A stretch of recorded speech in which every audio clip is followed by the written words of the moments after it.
Hey everybody, it's Christina of CraftyPaws.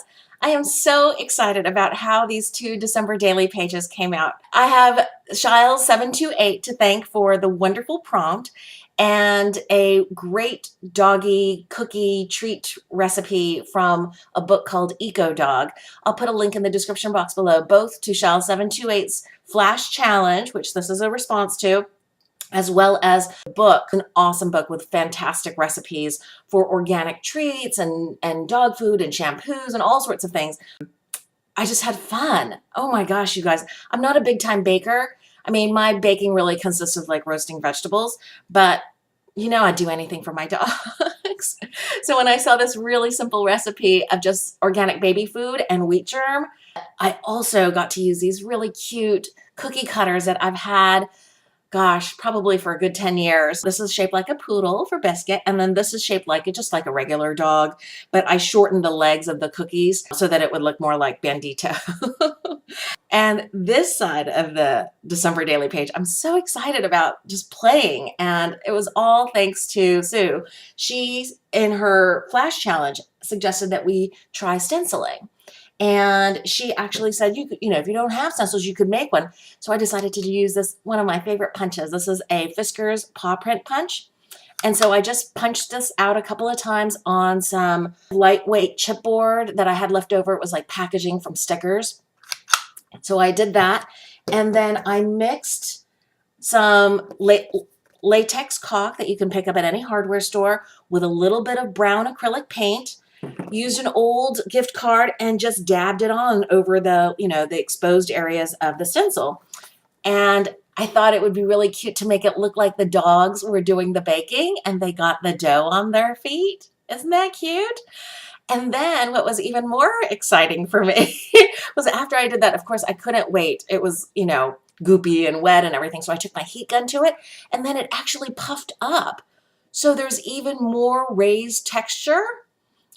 I think if I might play with it a little bit more, but if I had done a more even coating and then done the heat gun, I think it would have made really pretty, you know, rounded paw prints. I like how this looks because this looks more like the dogs were baking, you know, just kind of doughy and stuff. But I was super excited to see how the heat gun and the latex caulk reacted. It was so cool. It was like heat embossing almost, or like liquid applique.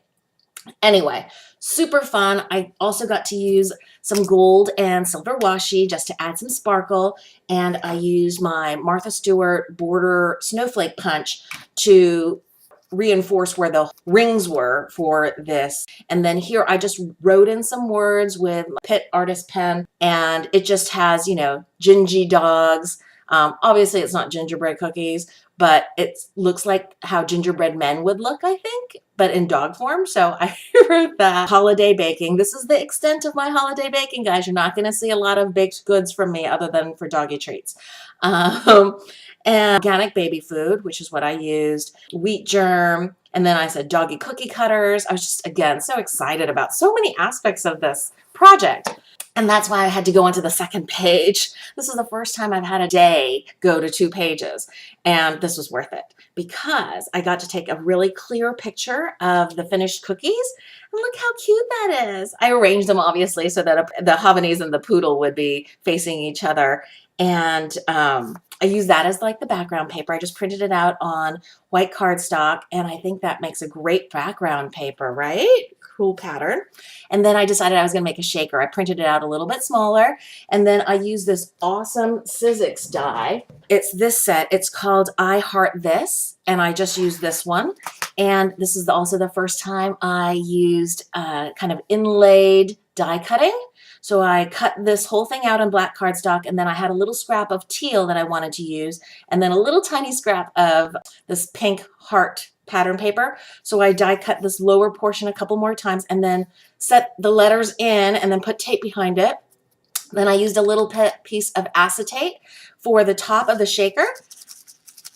And the sequins shake really well.